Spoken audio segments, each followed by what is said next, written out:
Hi friends, मेरा नाम विजय कुमार शुक्ला है।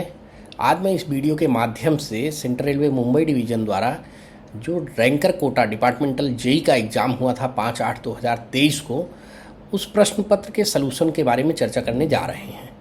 आगामी परीक्षा के पॉइंट ऑफ व्यू से यह प्रश्न पत्र बहुत ही इम्पॉर्टेंट है और मैं इसके सभी ऑप्शंस को, प्रश्न में दिए गए ऑप्शंस को एक्सप्लेन करूँगा।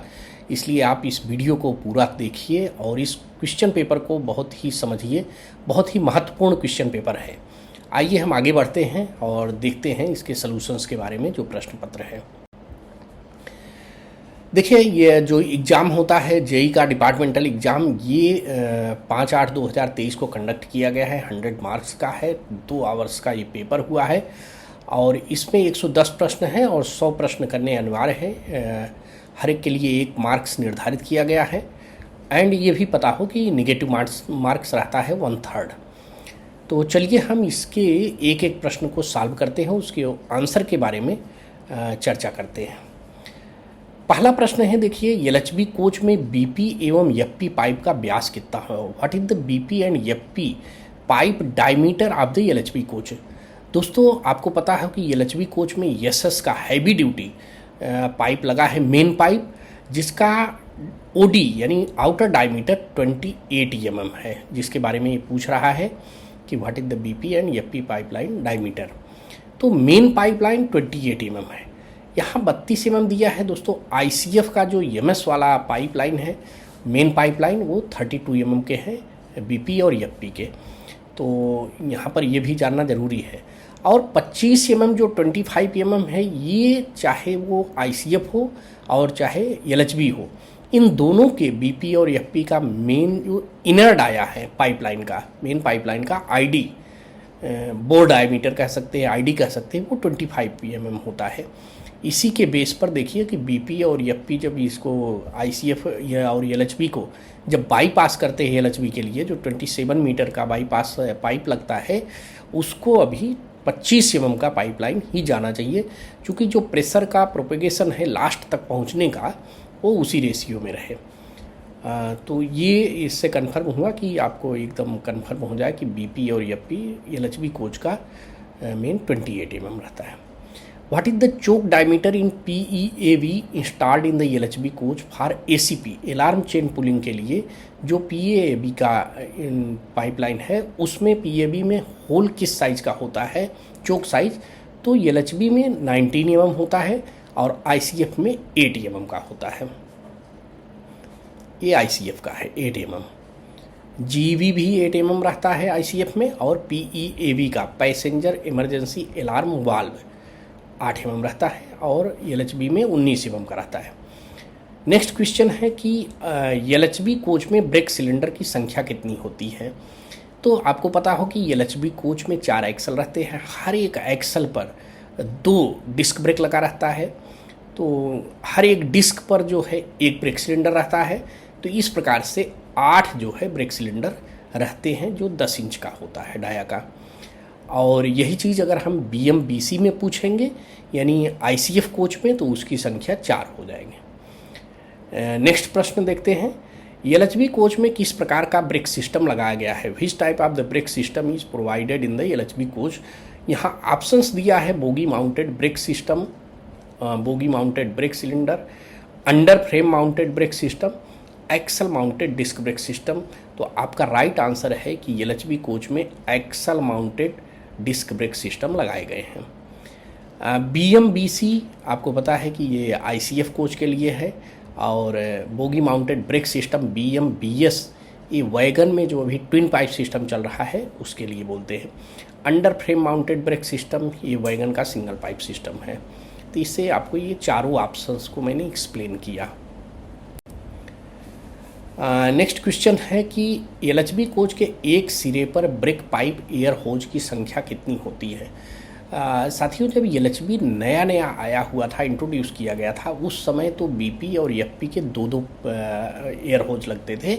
लेकिन अभी पूरे इंडियन रेलवे में सब जगह जो है एलएचबी कोच के बीपी का एयर होज 1 होता है, सिंगल, बीपी और एफपी दोनों का। तो एलएचबी कोच के एक सिरे पर फीड पाइप, अब देखिए यहाँ बीपी पूछ लिया और यहाँ एफपी पूछ लिया, तो एफपी भी सिंगल ही होता है। तो ये दोनों क्वेश्चन आपके क्लियर हो गए। नेक्स्ट क्वेश्चन है कि एलएचबी कोच में ब्रेक एप्लीकेशन के समय ब्रेक सिलेंडर में अधिकतम एयर प्रेशर कितना बनता है। साथियों, ये पता है कि ब्रेक सिलेंडर 8 होते हैं, तो 8 में ब्रेकिंग फोर्स बहुत ज़्यादा होता है, तो वेरी इनिशियल स्टेज में 3.8 ही रखा गया था इसका ब्रेक सिलेंडर का मैक्सिमम प्रेशर, लेकिन बाद में इसको रिड्यूस करके 3 kg पर सेंटीमीटर स्क्वायर का कर दिया गया है। तभी आपका राइट आंसर है कि एलएचबी कोच में ब्रेक सिलेंडर में अधिकतम एयर प्रेशर 3 kg पर सेंटीमीटर स्क्वायर होता है। लेकिन अगर यहाँ एलएचबी की जगह अगर आईसीएफ पूछ लिया तो आईसीएफ में 3.8 kg पर सेंटीमीटर स्क्वायर होता है। और ये 3 kg आपका एट राइट टाइम पे एलएचबी में भी है और वंदे भारत एक्सप्रेस में भी है, क्योंकि उसमें भी एलएचबी कोच ही लगा है, बोगी लगा है। नेक्स्ट क्वेश्चन है, देखिए एलएचबी कोच में एसीपी रीसेट कहाँ से करते हैं। In LHB coach where from ACP reset done. तो on end panel of the coach, inside of the coach, in brake panel, under frame of the coach, ये सभी ऑप्शंस में inside of the coach, यानी LHB coach में coach के अंदर से ही इसको एसीपी को रीसेट करते हैं, यानी जहाँ से चेन पुल किया गया है वहीं से हम स्क्वायर की लेकर के उसको रोटेट करके इनसाइड से करते हैं। On end panel of the coach ICF का हो जाता है। नेक्स्ट क्वेश्चन है कि in LHB coach where is ACP isolation cock situated, यानी अगर कोच को ही पूरा आइसोलेट करना हो, ये तो रीसेट की बात किया पहले क्वेश्चन में, लेकिन यहाँ पर कह रहा है कि अगर इसको आइसोलेट करना हो एसीपी को तब कहाँ पर है उस on end panel of the coach, near brake indicators, on brake control panel, behind foot step. तो साथियों, आपको ये पता हो कि एलएचबी कोच में isolation cock behind foot step, right answer ये हुआ आपका रहता है, और ये लगभग नियर अबाउट बायो टैंक के पास ही रहता है, जो फुट स्टेप लगे रहते हैं उसके पीछे बता रहा है, तो ये इसका राइट आंसर है। अगला 10वां नंबर का क्वेश्चन है कि एलएचबी कोच में ब्रेक डिस्क की संख्या कितनी होती है। तो एलएचबी कोच में 4 एक्सल होते हैं, हर एक्सल पर 2 ब्रेक डिस्क लगा होता है, इसलिए इसका आंसर हुआ 8। पर एक्सल में 2 लगे रहते हैं, तो 4 एक्सल है, तो 8 जो है ब्रेक डिस्क लगा रहता है। अगले क्वेश्चन की तरफ बढ़ते हैं। आईसीएफ बीएमबीसी कोच में एसीपी रीसेट कहाँ से करते हैं। देखिए अभी तक एलएचबी का पूछा, अब ये क्वेश्चन है कि आईसीएफ में एसीपी रीसेट कहाँ से करते हैं। तो मैंने पहले ही बता दिया था, on end panel of the coach. 12वां क्वेश्चन है, आईसीएफ कोच में ब्रेक एप्लीकेशन के समय ब्रेक सिलेंडर में अधिकतम एयर प्रेशर कितना बनता है। ये मैं पहले ही क्वेश्चन में, इसके पहले वाले में ही एक्सप्लेन कर दिया है कि एलएचबी कोच में 3 kg था, और आईसीएफ कोच यहाँ पूछ रहा है तो आईसीएफ में 3.8, इसका राइट आंसर डी है 3.8। बार बार इन क्वेश्चंस के ऑप्शंस को बराबर ध्यान से पढ़ लेने के बाद उसके आंसर्स आपको क्लियर हो जाते हैं, और यह जितने क्वेश्चंस आप कर रहे हैं इनके अलावा भी आपके क्वेश्चन सब तैयार हो जा रहे हैं। आईसीएफ कोच में ब्रेक इंडिकेटर की संख्या कितनी होती है। तो दोस्तों आईसीएफ कोच में ब्रेक इंडिकेटर नहीं लगा होता है, केवल ब्रेक इंडिकेटर एलएचबी कोच में लगा हुआ है, तो इसका आंसर राइट आंसर हुआ कुछ नहीं। अगला क्वेश्चन कह रहा है कि आईसीएफ कोच यानी बीएमबीसी कोच में किस प्रकार के ब्रेक सिस्टम लगाए गए हैं। Which type of the brake system is provided in ICF coach.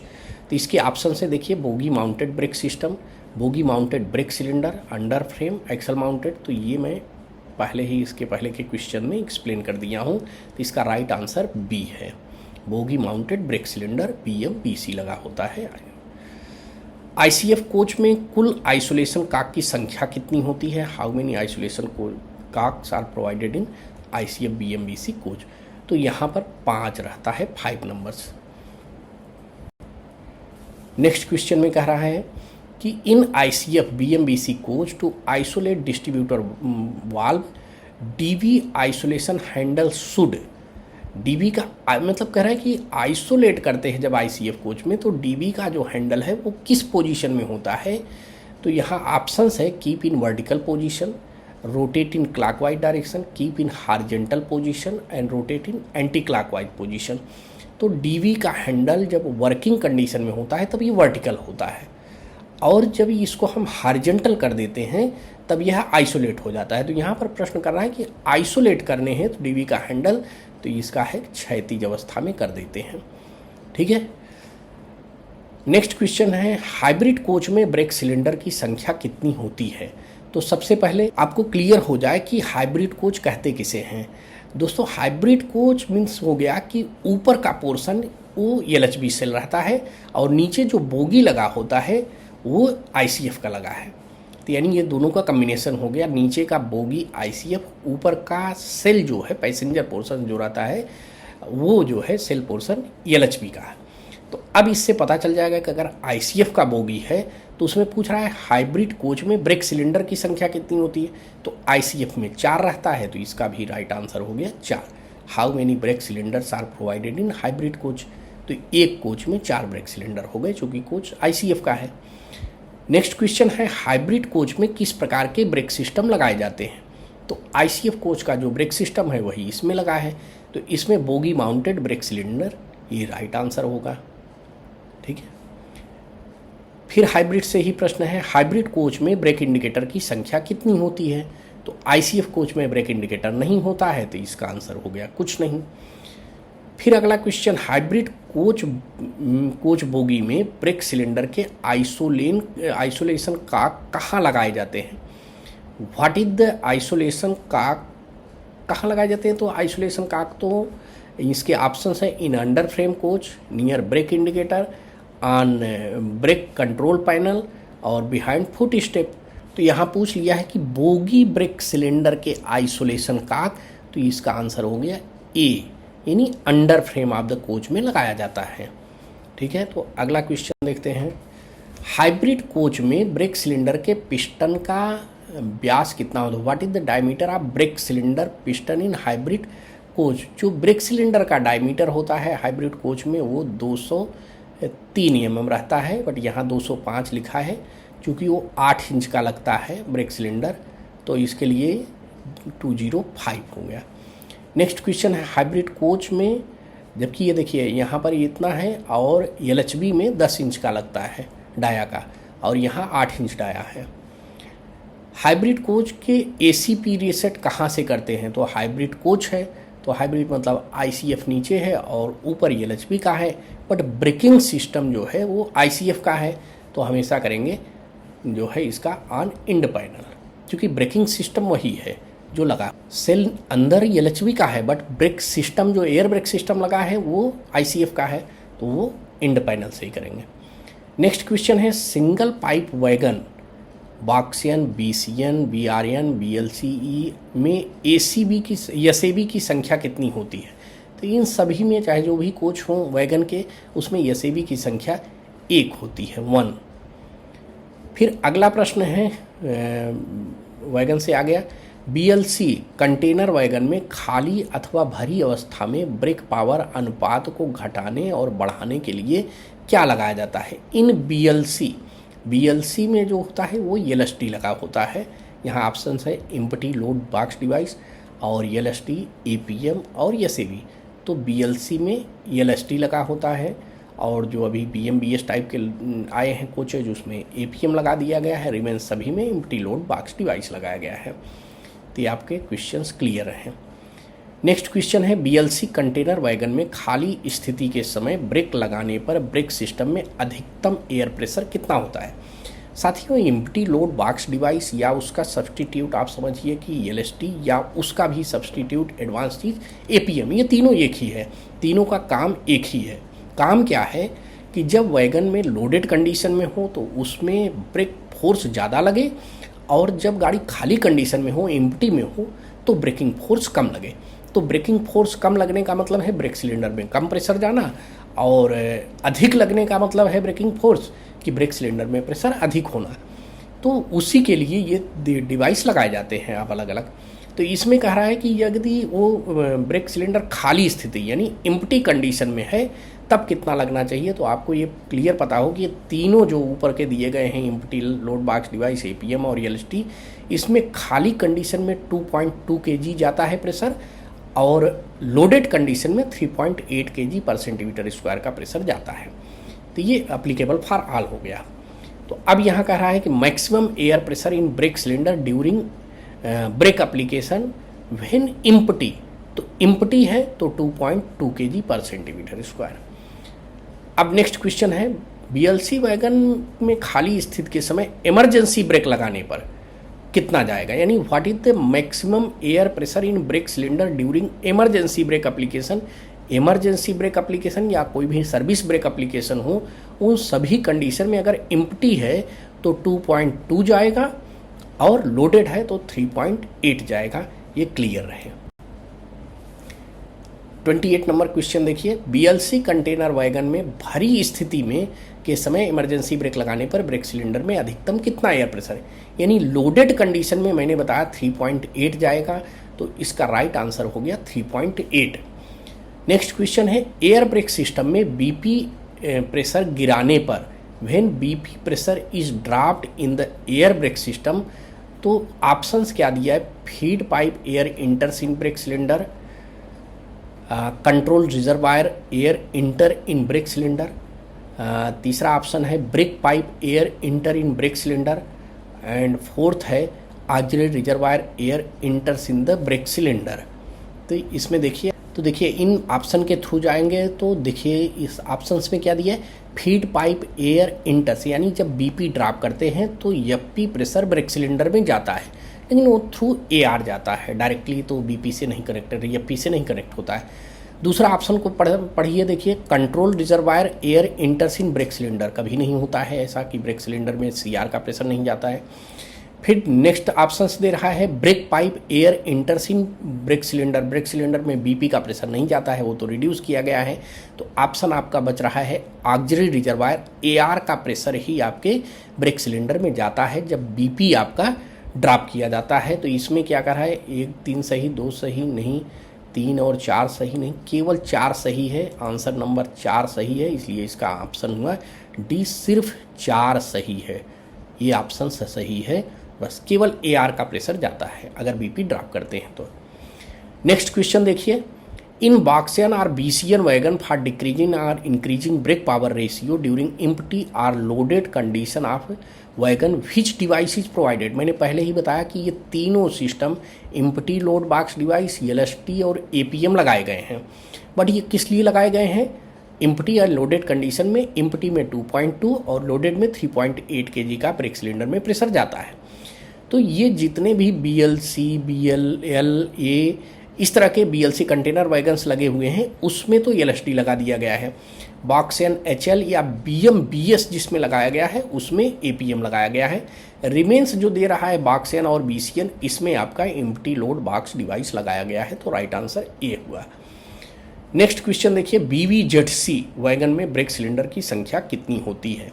बीवीजेडसी क्या है, जैसे कोचेज में लगे रहते हैं लास्ट में गार्ड के लिए एसएलआर कहते हैं, वैसे ही वैगन में बीवीजेडसी, बीवीजेडआई और बीवीसीएम, ये 3 तरह के उसके गार्ड वाले डब्बे को कहते हैं हम। तो बीवीजेडसी में एक सिलेंडर लगा होता है जो जिसका साइज 305 mm रहता है, 305 कह सकते हैं या 12 इंच कह सकते हैं, वो लगा रहता है आपके बीवीजेडसी में। नेक्स्ट क्वेश्चन कर रहा है कि what is the brake cylinder piston diameter in single pipe wagon, BOXN, BCN, BRN, और इसमें बाकी सभी जो कोचेज लगे हैं ये इसमें बता रहा है। इसमें 14 इंच का यानी 355, यानी इसका आंसर ए करेक्ट आंसर हुआ, कि करेक्ट आंसर है इसमें कि ए वाला ये आपका आंसर लगेगा 355 या 14 इंच कहेंगे, इसका करेक्ट आंसर हो गया। ठीक है, नेक्स्ट पाइप प्रश्न में कह रहा है ट्विन पाइप वैगन बीपी और एफपी पाइप का व्यास कितना होता है। यहाँ पर what is the air pressure auxiliary reservoir charge in twin pipe pressure. देखिए जब भी बीपी और एफपी रहेगा तो एआर हमेशा एफपी से चार्ज होता है, तो जब एआर एफपी से चार्ज होगा तो एफपी का प्रेशर 6 kg पर सेंटीमीटर स्क्वायर होता है, बीपी का 5 kg, एफपी का 6 kg। तो यहाँ का है ट्विन पाइप में तो बीपी और एफपी, तो एफपी जो है एआर प्रेशर जो है 6 kg से चार्ज होगा। नेक्स्ट क्वेश्चन कह रहा है कि twin pipe air brake system में सीआर कितने एयर प्रेशर से, तो आपको पता है कि सीआर बीपी से चार्ज होता है, बीपी का प्रेशर 5 kg तो हमेशा 5 kg पर सेंटीमीटर स्क्वायर का प्रेशर रहेगा CR में। नेक्स्ट क्वेश्चन कह रहा है कि इन BVZC BVZI wagon which type of the device fitted in BP gauge. BP gauge के लिए हमारे पास जैसे कोचेज होते हैं वहाँ BP गेज ही लगा रहता है। गार्ड इमरजेंसी ब्रेक वाल्व कहते हैं उसको। CBCA तो जी बीम लगता नहीं है, हैंड ब्रेक का अलग डिवाइस है। क्विक कपलिंग, हमें आंसर हुआ डी। यानी ये जो BVZC और BVZI है वहाँ पर ये बता रहा है BP गेज के लिए क्या लगाया जाता है, तो क्विक कपलिंग लगाया जाता है। क्विक कपलिंग से ये है कि वहाँ पर थेफ्ट प्रोन एरिया होता है, वो बहुत दूर रहता है और गार्ड अगर छोड़ करके चला गया तो कोई भी निकाल सकता है थेफ्ट। तो क्विक कपलिंग है, यानी इजली कपल कर देते हैं BP और FP गेज को, लीक प्रूफ रहता है। नेक्स्ट क्वेश्चन है in BOXN HL and BCN HL में wagon for decreasing and increasing the brake power ratio. आपको एकदम कन्फर्म हो गया होगा कि जो ये BLC में मैंने बताया LST लगता है, और बॉक्सियन HL और BCN HL ये दोनों BMBS टाइप के कोच है। बोगी माउंटेड ब्रेक सिस्टम है, ट्विन पाइप सिस्टम है। इसमें APM लगाया गया है, ऑटोमेटिक प्रेशर मॉड्यूलेशन डिवाइस। ये APM है, ये LST है, लोड सेंसिंग डिवाइस, और ये एम्प्टी लोड बॉक्स डिवाइस है। तीनों का काम एक ही है, एम्प्टी में 2.2 डालना kg प्रेशर, और लोडेड कंडीशन में 3.8 kg का प्रेशर ब्रेक सिलेंडर में जाना। नेक्स्ट क्वेश्चन है देखिए, बॉक्सियन HL या BCN HL वैगन में खाली स्थिति के समय इमरजेंसी ब्रेक लगाने पर ब्रेक सिलेंडर में अधिकतम कितना एयर प्रेशर जाएगा। अब यहाँ पर वही क्वेश्चन पूछ लिया, what is the maximum air pressure in brake cylinder during emergency brake application in BOXN HL and BCN HL wagon when in empty condition. तो एम्प्टी कंडीशन में हमेशा मैंने बताया कि 2.2 जाएगा, लोडेड कंडीशन में 3.8। तो आपका ये प्रश्न तो एकदम कंफर्म हो जाना चाहिए। What is the maximum air pressure in brake cylinder during emergency brake application BOXN HL BCN HL in loaded condition. Loaded condition में 3.8 kg का प्रेशर जाएगा। 40 नंबर का क्वेश्चन देखिए कि function of APM device in BOXN HL and BCN HL wagon is to send maximum air pressure in brake cylinder. Options दिया है इसका 2.2 kg पर सेंटीमीटर इसकी लोडेड कंडीशन, तो गलत है। खाली कंडीशन में 2.2 जाएगा, वेरी गुड। फिर खाली कंडीशन में 3.8 कर रहा है, एम्प्टी कंडीशन में नहीं, गलत है। फिर 3.8 लोडेड कंडीशन में। अब इसके भी ऑप्शन दिए हैं, तो आपको क्या मिल रहा है 2.2 इन एम्प्टी कंडीशन और 3.8 इन लोडेड कंडीशन, यानी 2 number and 4 number right answer. तो आपका ये बी आंसर सही हो गया, 2 and 4।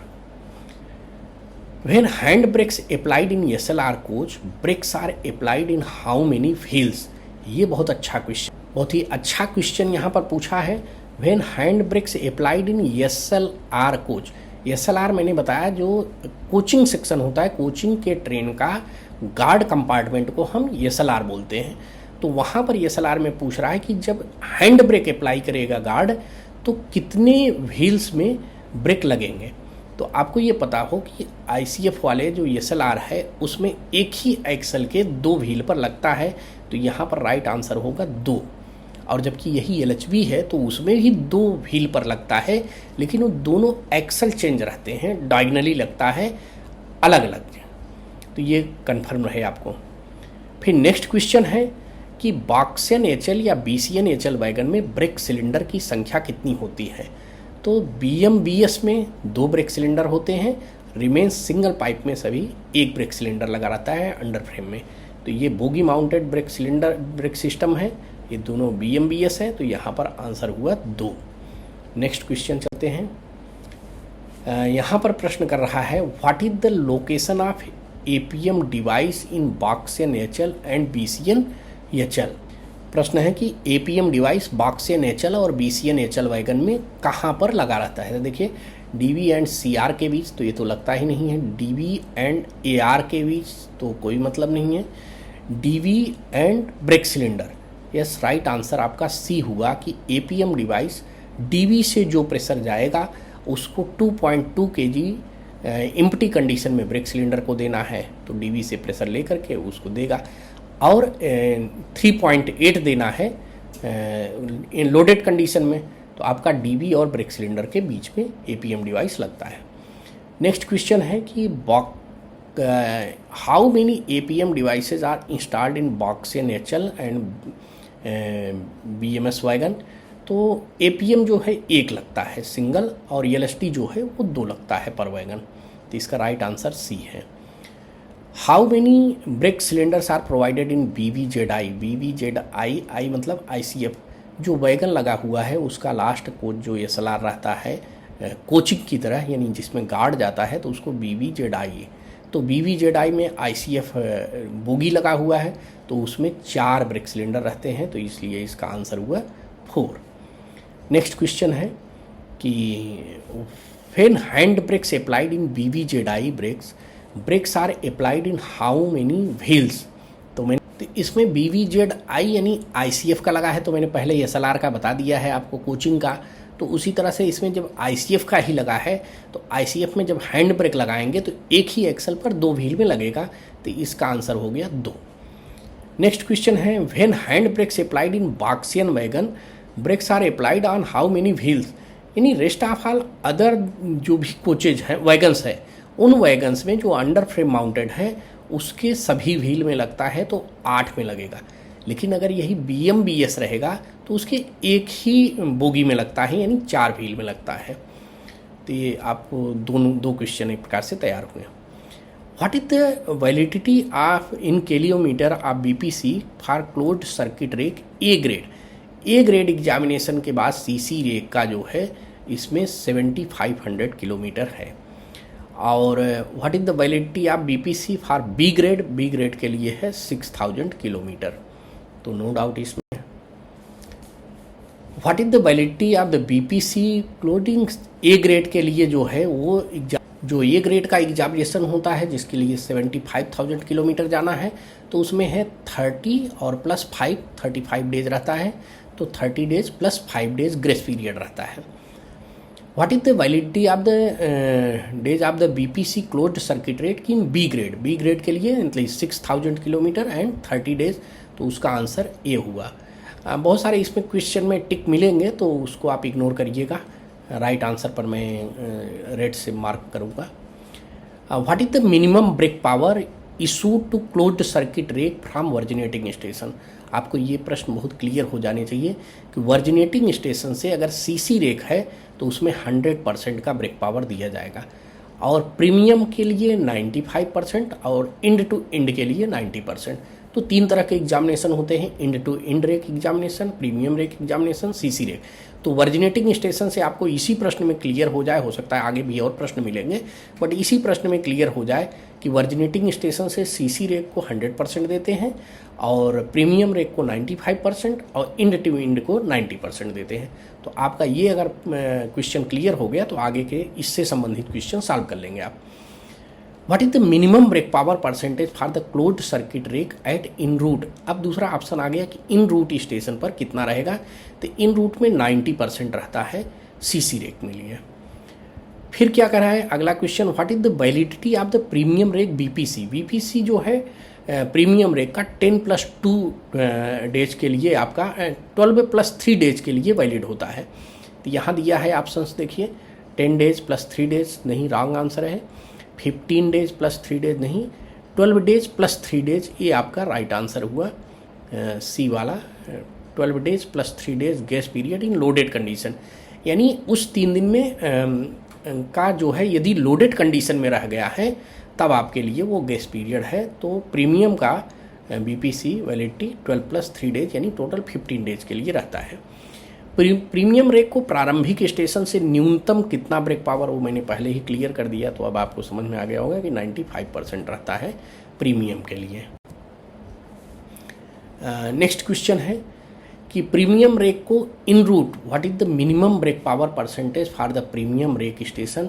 साथियों यहाँ बता दें कि मिनिमम जो इन रूट के लिए है प्रीमियम के लिए वो डिफाइन नहीं किया गया है, नहीं दिया गया है, तो इसलिए वो मिनिमम भी 95% ही रहेगा, क्योंकि उसका मिनिमम परसेंटेज कहीं नहीं दिया है। नेक्स्ट क्वेश्चन है कि what is the minimum brake power issued in air brake system for end to end तो मिनिमम वर्जिनिटी स्टेशन से पूछेगा तो आपको कन्फर्म हो गया होगा कि 90% जो है मिनिमम वर्जिनेटिंग स्टेशन से रहता है। तो what is the minimum brake power percentage en route? तो दो तरह के प्रश्न हुए, एक तो वर्जिनेटिंग स्टेशन, दूसरा इन रूट। तो इन रूट में इसका 75%।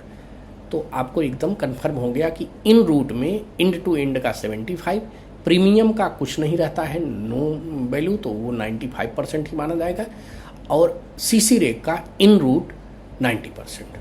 तो प्रश्न आपके इससे संबंधित क्लियर हो गए, और अक्सर यही एक क्वेश्चन एग्जाम में आता जरूर है। नेक्स्ट क्वेश्चन है what is the validity of end to end rake BPC की वैलिडिटी क्या है? मल्टीपल लोडिंग और लोडिंग के लिए नहीं, एंड टू एंड एक बार लोडिंग किया जाता है और उसके डेस्टिनेशन के लिए रहता है। For one time loading plus 3 days grace period नहीं, फॉर वन टाइम लोडिंग। तो आंसर हुआ सी इसका। अगला क्वेश्चन है what is the minimum brake power issued to BLC container rake from originating station? BLC container rake दोस्तों CC rake के pattern पर चलता है, तो अगर ये पूछ रहा है वर्जिनेटिंग स्टेशन पर तो मिनिमम तो इसका 100% रहेगा, क्योंकि BLC container wagon CC rake के तरह पैटर्न पर चलता है। What is the minimum brake power of BLC container wagon at en route? तो इन रूट में जो सीसी रेक का होता है 90%, तो वही इसका आंसर हो गया 90%। फिर देखिए बीएलसी कंटेनर रेक बीपीसी की वैधता कितने kilometre? What is the validity of the BPC for the BLC container rake? तो बीएलसी कंटेनर रेक की वैधता जो है 7500 किलोमीटर है। यह तो अभी कुछ दिन बीच में पीरियड में 9000 किलोमीटर भी किया गया है, बट इस प्रश्न के अनुसार जो आपका आंसर बन रहा है वो 75,000 किलोमीटर के लिए, 7500 किलोमीटर के लिए ये है। अगला क्वेश्चन पूछ रहा है कि what is the validity of BPC BLC container rake का 30 डेज के लिए रहता है दोस्तों, तो इसका राइट आंसर ए हुआ। फिर देखिए अगला क्वेश्चन पूछ रहा है closed circuit rake BPC will be invalid. कब इनवैलिड हो जाएगा बीपीसी सीसी रेक का? वो कंडीशन दिया है कि यदि 24 घंटे से अधिक परीक्षण स्थान पर स्टेबल रहने पर, तो ये बिल्कुल सही जवाब है। कंप्लीशन ऑफ डे और किलोमीटर, अगर सीसी रेक के लिए जो इसका किलोमीटर दिया गया है मान लीजिए 7500 किलोमीटर, तो वो भी कंप्लीट हो जाए या डे उसका कंप्लीट हो जाए तो भी ये इनवैलिड हो जाएगा। उसके बाद replacement of more than 4 wagons, अगर 4 वैगन से ज़्यादा अगर एक सीसी रेक में होता है तो भी इनवैलिड कर दिया जाता है। Not returning in nominated circuit, CC rake का मतलब हो गया क्लोज्ड सर्किट रेक, यानी प्री डिटरमाइंड पथ पर ही चलना है। अगर वह उसका प्री डिटरमाइंड पथ का वायलेशन करता है तो इसका बीपीसी इनवैलिड कर दिया जाएगा। तो इस तरफ से 1 2 3 4 4 के चारों आंसर सही हैं इसके। तो इसमें दिया गया है ये चारों का मतलब है सभी सही हैं, यानी डी आंसर इसका राइट आंसर है। नेक्स्ट क्वेश्चन है BLC container rake BPC will be invalid if. अब बीएलसी मतलब फिर से सीसी रेक की तरह हो गया, तो सीसी पैटर्न पर चल रहा है, तो इसमें देखिए 24 घंटे से अधिक स्टेबल होने पर तो ये कंडीशन लगता है। कंप्लीशन ऑफ डे ये भी कंडीशन होगा। Replacement of more than 1 BLC unit, एक बीएलसी यूनिट का मतलब हो गया इसमें कि 5 वैगन, यानी 2 ए टाइप के और 3 बी टाइप के मिलाकर के एक यूनिट होता है। तो अगर एक यूनिट हो गया तो यहाँ 4 से ज़्यादा हो गया, 5 हो गया है, तो ये बीएलसी में 1 यूनिट पकड़ते हैं। और not running in nominated circuit, तो ये जो है सीसी रेक पर पैटर्न पर है, तो इसमें भी, तो यानी इसके भी सभी आंसर सही हैं, तो डी आंसर राइट आंसर होगा। अगला देखिए premium rake BPC will be invalid. यहाँ पूछ रहा है कि प्रीमियम का बीपीसी इनवैलिड कब हो जाएगा? 24 घंटे से अधिक परीक्षण होने पर, तो ये फुलफिल कर रहा है कंडीशन। लोडिंग आफ्टर 12 डेज, चूँकि जो 3 दिन का ग्रेस पीरियड है उसमें लोडिंग करने के लिए नहीं है, बल्कि लोडेड कंडीशन में है तो ग्रेस पीरियड है, तो ये भी कंडीशन हो गया। 4 से अधिक वैगन बदलने पर, तो ये भी कंडीशन हो गया। तो इसमें भी सभी हैं all of the above, all is true. Next question है end to end rake BPC will be invalid, यानी सभी का बता रहा है, एंड टू एंड, प्रीमियम और सीसी रेक सभी के बारे में पूछ रहा है। तो आपका क्वेश्चंस बहुत अच्छा, इसलिए मैं बोला कि ये जो क्वेश्चन बैंक है बहुत ही इम्पॉर्टेंट है, आगामी परीक्षाओं के लिए भी बहुत अच्छा है। इसमें क्या कह रहा है, एंड टू एंड का इनवैलिड कब होगा? इस 24 घंटे से ज़्यादा, तो ये बराबर है क्राइटेरिया। और दूसरा है कि destination not mentioned on the BPC, अगर इंड टू इंड है और लास्ट इंड का डेस्टिनेशन ही नहीं मेंशन किया गया तो वैसे भी इनवैलिड हो जाएगा। Replacement of more than 4 wagons, ये भी सही है, तो यानी इसका भी ऑल ऑफ द एबव, यानी सभी आंसर ट्रू है, ऑल इज ट्रू। 68 नंबर का क्वेश्चन है close circuit rake BPC will be invalid. अब सीसी रेक का इनवैलिड पूछ रहा है, तो 24 घंटे से अधिक स्टेबल होने पर ये कंडीशन फुलफिल है। Completion of days and kilometre, बिल्कुल राइट, अगर जो इसका किलोमीटर मेंशन है और उसमें डेज है वो मेंशन हो गया, अगर वो ख़त्म हो गया पीरियड तो भी इनवैलिड हो जाएगा। Replacement of more than 4 wagon, ये भी कंडीशन। लोडिंग आफ्टर 12 डेज, तो ये सीसी रेक में नहीं होगा, चूँकि ये तो इसका बीपीसी काफ़ी दिन के लिए 30 दिन और 35 डेज के लिए वैलिड होता है, तो उसमें तो लोडिंग कर सकते हैं 12 दिन बाद। तो यानी ऊपर से 1 2 3 सही है, तो 1 2 3 के लिए आंसर ए सही है, तो इससे राइट आंसर। 69 में फिर से premium rake BPC will be invalid, यहाँ थोड़ा सा कन्फ्यूज कर रहा है क्वेश्चंस, तो आप बराबर पढ़ेंगे आंसर तो बराबर आपको समझ में आ जाएगा कि सीसी रेक 12 दिन के लिए नहीं है, वो तो 35 डेज और 30 डेज के लिए होता है, तो ये क्वेश्चंस है। Premium rake BPC will be invalid if 24 घंटे वाला कंडीशन तो लागू होता है, स्टेबल फॉर मोर देन तो इनवैलिड हो जाएगा। लोडिंग आफ्टर 12 डेज, तो प्रीमियम रेट 12 + 3 डेज के लिए है, 3 डेज जो होता है वो लोडिंग करने के लिए नहीं होता है, तो ये भी फुलफिल करेगा। Replacement of the more than 4 wagons, ये फुलफिल करेगा। Not running in nominated circuit, चूँकि प्रीमियम रेट नॉमिनेटेड सर्किट पर नहीं चलता है इसलिए ये फुलफिल नहीं कर रहा है कंडीशन, तो 1 2 3 ही फुलफिल कर रहा है, तो इस तरह से इसका राइट आंसर हुआ बी, तो बी राइट आंसर है। बहुत अच्छे प्रश्न हैं। 70 नंबर का क्वेश्चन है end to end rake BPC will be invalid. Mostly इसके क्वेश्चंस वैगन से पूछे गए हैं। तो इंड टू इंड का इनवैलिड कब होगा? 24 घंटे, तो सभी में कॉमन है। Stable more than, destination not mentioned in the loaded train, BPC loaded होने के बाद तो इसमें डेस्टिनेशन मस्ट है कि मेंशन किया जाना चाहिए, बीपीसी नहीं कर रहा है तो वो होगा।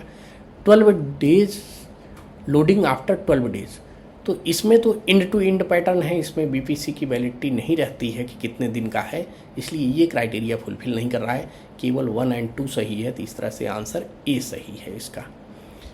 71 का क्वेश्चन नंबर है BLC container rake BPC will be invalid. फिर बीएलसी पूछ लिया तो यानी सीसी रेक वाला है, ये इनवैलिड कब होगा? फिर देखिए stable for more then 24 hours, ये तो क्राइटेरिया लागू होता है। Completion of days and kilometre 30 days के लिए होता है, तो ये भी लागू होता है। Replacement of more than 4 wagon, BLC wagon में 4 वैगन्स नहीं रहते हैं, बल्कि इसमें 1 यूनिट रहना चाहिए, यानी 5 वैगन्स होते हैं, तो 4 वैगन से 5 वैगन तक इसमें जा सकता है, तो ये क्राइटेरिया जो है नहीं फुलफिल कर रहा है। Not running in nominated circuit, तो ये भी नहीं क्राइटेरिया फुलफिल कर रहा है, जो कि ये अगर क्राइटेरिया जो है प्री डिटरमाइंड पथ पर नहीं चल रहा है, तो ये दोनों क्राइटेरिया इसके फुलफिल नहीं कर रहे हैं, तो इस तरह से इसमें साथियों ये कंडीशन फुलफिल कर रहा है। चूँकि not running in nominated circuit तो इनवैलिड यहाँ पूछ रहा है, तो ये बराबर फुलफिल कर रहा है। बट यहाँ replacement of more than 4 wagons, यानी इसमें 5 वैगन चलेगा, तो ये केवल नहीं फुलफिल कर रहा है, तो इस हिसाब से 1 2 और 4 जो है ये फुलफिल कर रहा है रिक्वायरमेंट इनवैलिडिटी के लिए। इसमें 4 वैगन्स भी पकड़ सकते हैं, बट बीएलसी का है तो बीएलसी में 1 यूनिट होता है, 4 वैगन्स तो नहीं रहते। Replacement of more than 4 wagons, yes 5 wagon. साथियों इसमें ये भी क्राइटेरिया फुलफिल हो रहा है, इसलिए इसका आंसर हुआ डी। क्योंकि मोर देन 4 वैगन्स यानी 5 वैगन्स तक तो इसमें ले सकते हैं, तो नहीं, replacement of more than 4 wagon तो इनवैलिड नहीं होगा, चूँकि इसमें 5 वैगन करते हैं, तो ये क्राइटेरिया फुलफिल नहीं कर रहा है, इसलिए इसका राइट आंसर हुआ 1 2 और 4, ये बराबर है 1 2 और 4 बराबर राइट आंसर। नेक्स्ट क्वेश्चन है देखिए, millennium rake or dedicated parcel rake को प्रारंभिक स्टेशन से न्यूनतम कितना ब्रेक पावर परसेंटेज दिया जाना चाहिए? What is the minimum brake power percentage issued to millennium rake or dedicated parcel rake from originating station? Very good question. साथियों, millennium rake के लिए मिनिमम ब्रेक पावर परसेंटेज जो है ये दिया हुआ है ओरिजिनेटिंग स्टेशन से, जो है ये 100% होता है। और what is the minimum brake power percentage for millennium rake en route station? ये 90% होता है मिलेनियम रेक का, यानी डेडिकेटेड पार्सल रेक है। तो ये कोचिंग के पैटर्न पर चल रहा है, 100% और 90% दिया है। और what is the validity in kilometre? Kilometre में बीपीसी की वैलिडिटी क्या है मिलेनियम रेक का? तो इसमें से 4500 किलोमीटर के लिए मिलेनियम रेक दिया गया है। और इसका BPC, what is the validity of the BPC इसमें से 35 ये कुछ नहीं, 10 दिन के लिए होता है। तो यानी क्लियर हो गया मिलेनियम रेक। मिलेनियम रेक जो है ये डेडिकेटेड पार्सल रेक है, 100% ओरिजिनेटिंग स्टेशन से, इन रूट से 90% हो गया। और ये 4500 किलोमीटर के लिए वैलिडिटी रहता है और 10 दिन के लिए ये बीपीसी वैलिड होता है, डे में और किलोमीटर में 4500। What is the minimum brake power percentage used in coaching train for originating? कोई भी पैसेंजर ट्रेन हो ओरिजिनेटिंग स्टेशन से वो 100% रहता है। What is the minimum en route station पर बीपीसी कितना होगा? तो इन रूट स्टेशन के लिए 90% है, केवल ये राजधानी में 95% रहेगा। ठीक है, ये क्लियर होना चाहिए। राजधानी के लिए इन रूट 95% है और ये बाकी के सभी गाड़ियों के लिए 90% है इन रूट। सीसी रेक का बीपीसी का रंग क्या होता है? तो ये भी बहुत इंपॉर्टेंट क्वेश्चन है कि CC rake, premium rake and end to end rake का बीपीसी का कलर क्या होगा? तो सीसी रेक का येलो कलर होता है और ये ग्रीन कलर जो है वो प्रीमियम का होता है और वाइट जो है वो आपका इंड टू इंड रेक का होता है। देखिए अगला क्वेश्चन ही है, प्रीमियम रेक का बीपीसी कौन से कलर का होता है? तो इन्होंने क्वेश्चंस को पूरा लिया है। तो प्रीमियम रेक के लिए ग्रीन कलर होगा, इंड टू इंड रेक का वाइट कलर। तो ये तीनों क्वेश्चंस आपके क्लियर हो गए एकदम। बीएलसी कंटेनर वैगन का what is the colour of BLC container wagon? तो बीएलसी भी सीसी रेक चलता है तो सीसी रेक का येलो कलर हो गया। कोचिंग ट्रेन में बीपीसी का कौन सा रंग होता है? तो दोस्तों कोचिंग ट्रेन में वाइट कलर का ही होता है।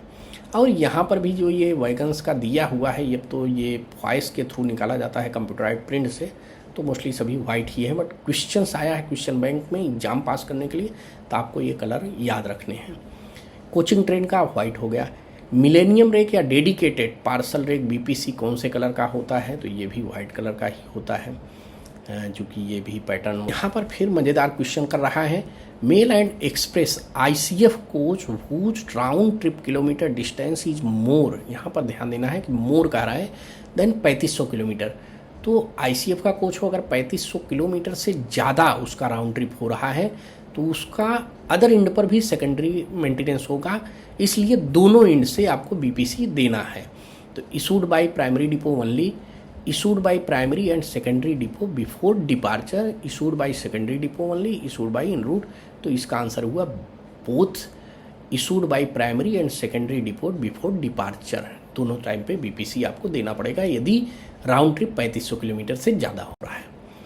नेक्स्ट क्वेश्चन है, देखिए mail and express LHB coach का राउंड ट्रिप 400 किलोमीटर से अधिक हो रहा है, तो इसमें भी दोनों कंडीशन में दोनों देना पड़ेगा।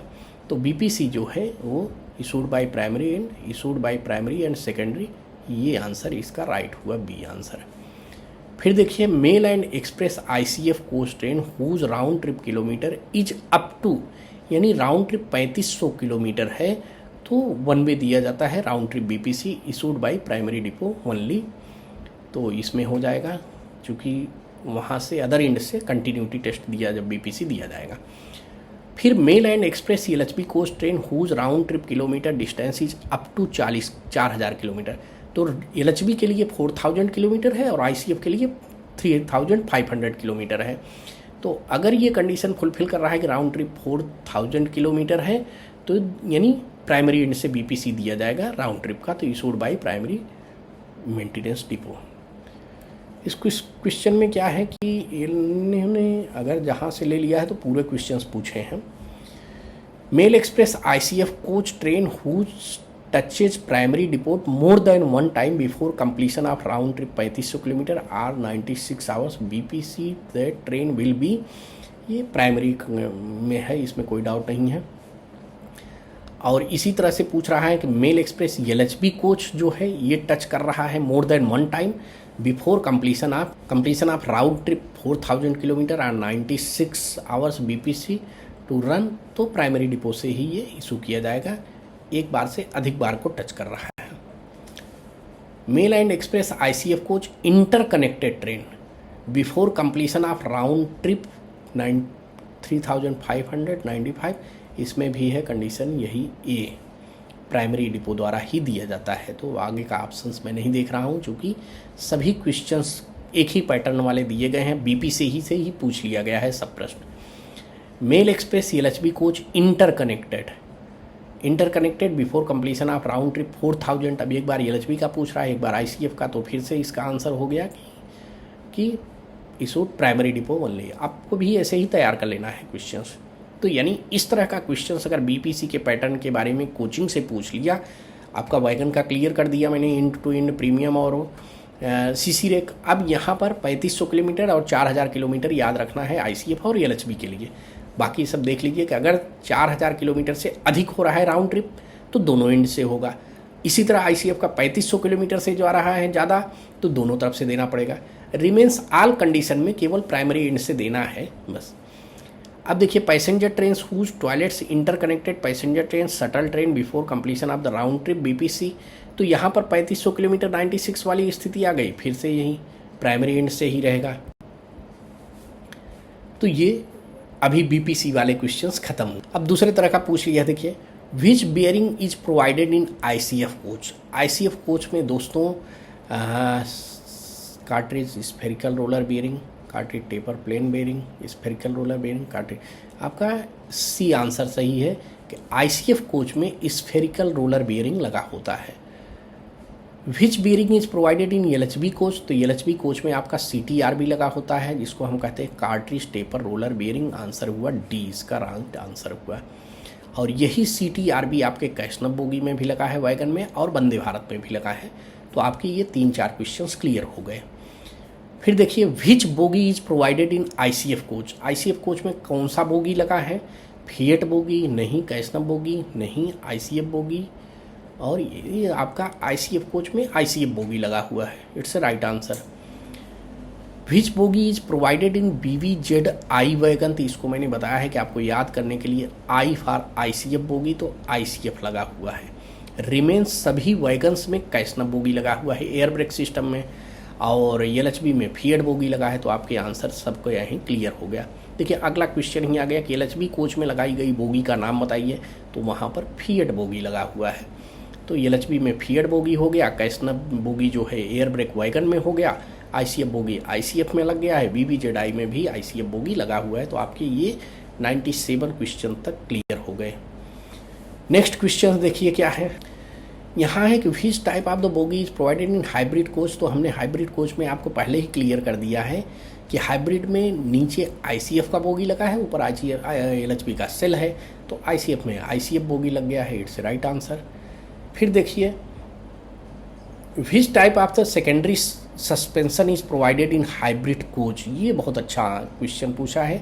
सेकेंडरी सस्पेंशन हाइब्रिड कोच यानी ICF में एयर स्प्रिंग लगाया है, ये बहुत अच्छा प्रश्न किया है कि एयर स्प्रिंग है।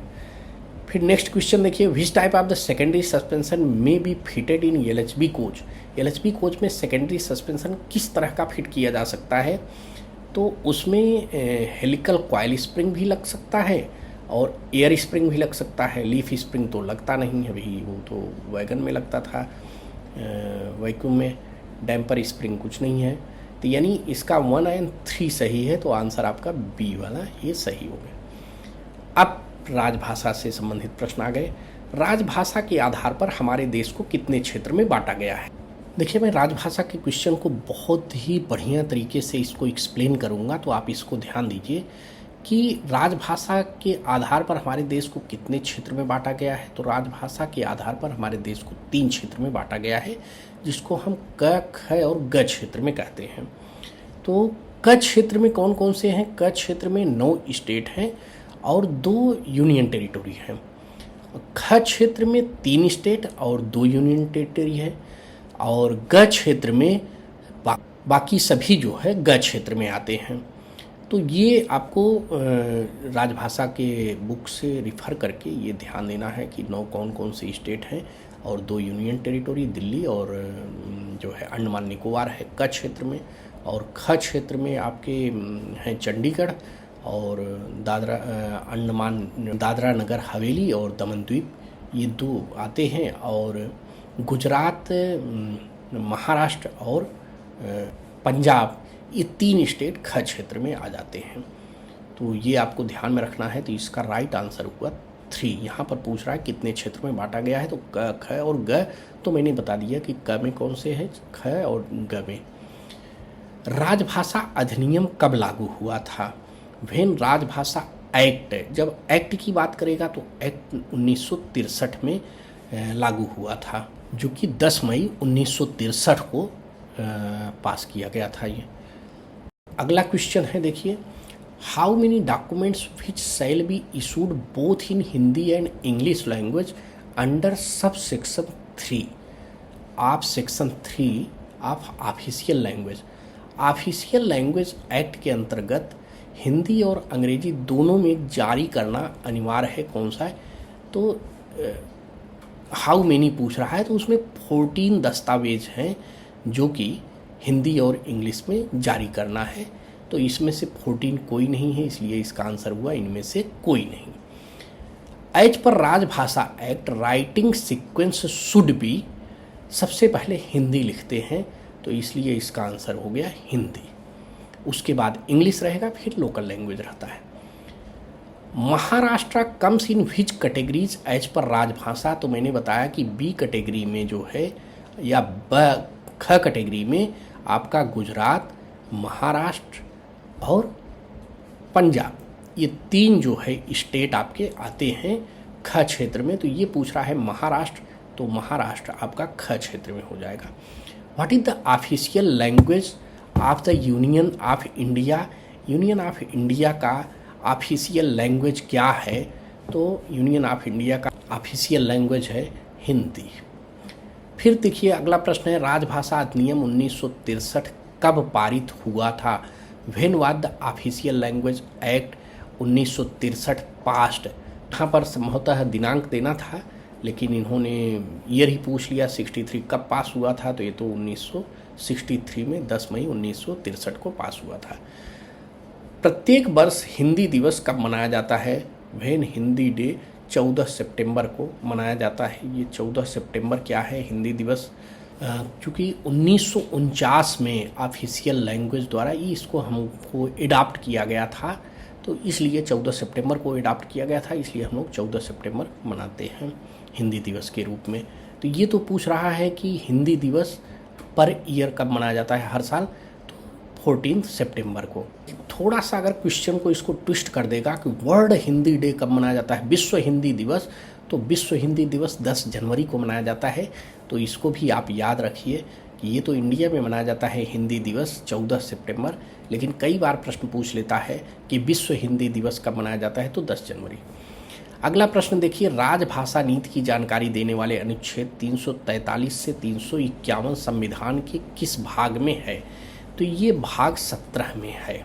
तो इसको भी मैं थोड़ा एक्सप्लेन करता हूँ। इसमें जो है ये भाग 17 में 4 चैप्टर हैं और 4 चैप्टर में 9 आर्टिकल हैं। 9 आर्टिकल कौन से? 343 से लेकर के 351 तक। तो ये आपका पार्ट हो गया, राइट आंसर पार्ट 14। फिलहाल संविधान की 8वीं अनुसूची में कितनी भाषाएं सम्मिलित है? एट प्रेजेंट टाइम 22 लैंग्वेज सम्मिलित है, लेकिन इनिशियल स्टेज में जब कॉन्स्टिट्यूशन एडॉप्ट किया गया था तब केवल 14 भाषा था, बाकी के सभी भाषाएं बाद में एडॉप्ट किए गए हैं। टोटल मिलाकर के 22 है, जिसमें केवल एक विदेशी भाषा है, वो है नेपाली। तो इस तरह से आपका 110 प्रश्न ये सॉल्व हो गया है। और आपको यह वीडियो कैसा लगा, और इस वीडियो को पूरा देखने के लिए आपको बहुत बहुत धन्यवाद, थैंक यू। और किसी भी तरह का फीडबैक देना है और कुछ जानकारी लेना है या किसी और प्रश्न पत्र के बारे में पूछना है तो आप ये दिए हुए नंबरों पर व्हाट्सअप कर सकते हैं। इस वीडियो को आप लाइक करिएगा, दोस्तों के साथ शेयर करिएगा और सब्सक्राइब जरूर कर लीजिए इस चैनल को, जिससे आपको आगामी जो भी हमारे वीडियोज़ आएंगे वो आपको मिलते रहेंगे। Thank you.